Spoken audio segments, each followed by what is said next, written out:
Good morning, ladies and gentlemen. Welcome to our political conversation. And today we want to have a political conversation about the speech that William Samuel Ruto made in the Youth Summit, which was talking about Africa Climate Summit 2023 in Nairobi. And there is this part about leadership, about Africa, about democracy, and about coup d'etat that the president of the Republic of Kenya, William Samoei Ruto, tried to explain about. So I am going actually to play a clip of that so that you may listen about that clip, about what William Samoei Ruto talked about democracy and how we are supposed to respect the voice of the people, and how, as leaders in Africa, we are supposed to enter into leadership and actually be guardian of the African people.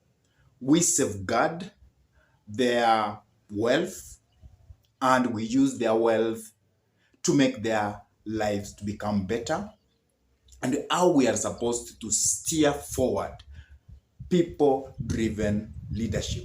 Please listen to this script and then we can talk deeper about it. Listen to this, please.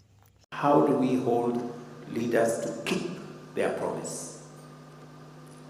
And therein lies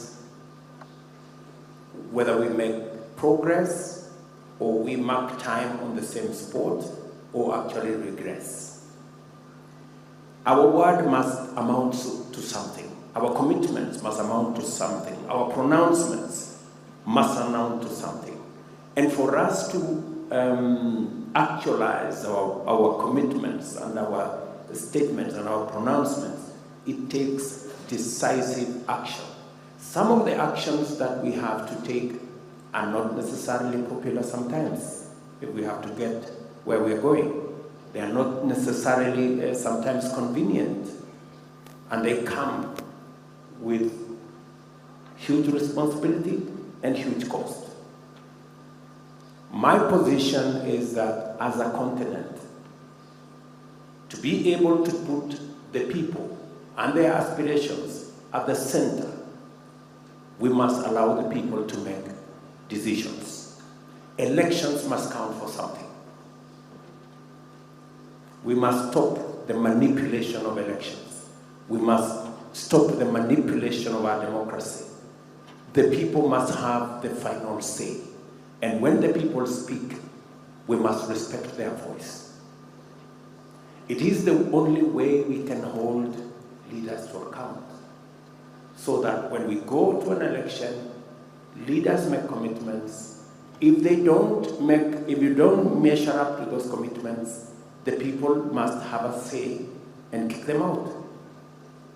And we must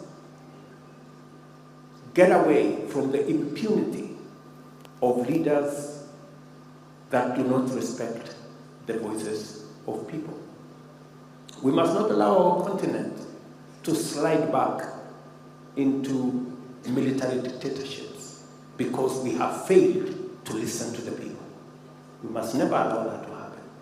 And we must work together as the people of our continent and globally to make sure that we lay a firm foundation where the people's voice counts and makes a difference.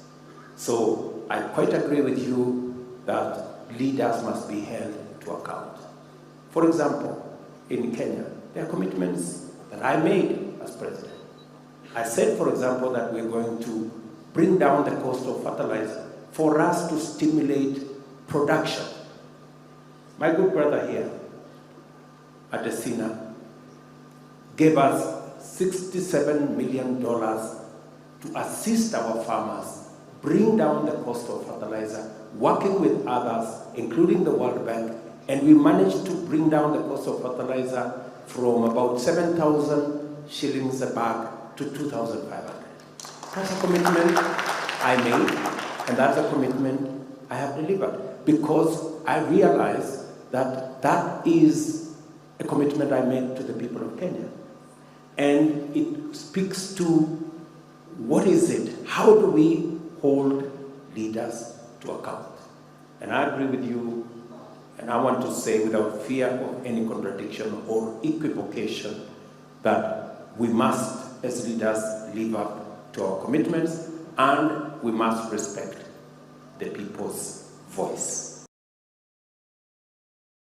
After listening to that, you can agree with me that President William Samuel Ruto, as the heart of the people, that's why he's highlighting how we should respect the thought of the people or the will of the people whenever it comes to our democratic right, and how we should never be able to manipulate thoughts, because you will find that in some instant in Africa, you will find that a certain candidate has won, but you find that the votes are being manipulated, and that it makes the election to end up being nothing, so that that election does not obey the will of the people.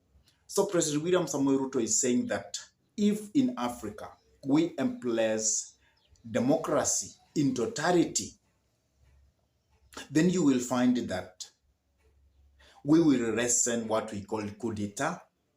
We will have predictable governance, and actually that predictable governance will be taking the continent forward, because it will be people driven, citizenly driven.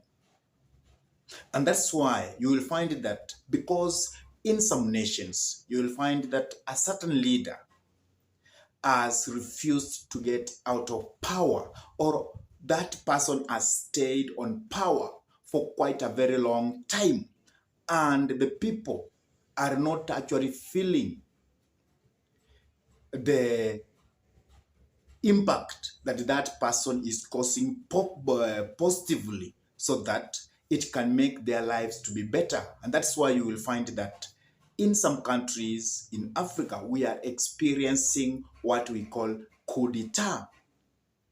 And coup d'etat, sometimes they come because people have no option to remove a certain leader from power. And coup d'etat is not a very good form of what? Of governance, because it suppresses the will of the people. Because once we have a coup d'etat, that means we are going to live under the military rule instead of living under the civilian rule, where the citizen actually make a decision on how to live forward. And William Samuel Ruto said that whenever we enter into a campaigning mode, sometimes the promises that leaders make, they must be able to fulfill them. Whenever they get power, they must fulfill those promises to the people or to the electorate. That's when leadership can make a meaning in Africa.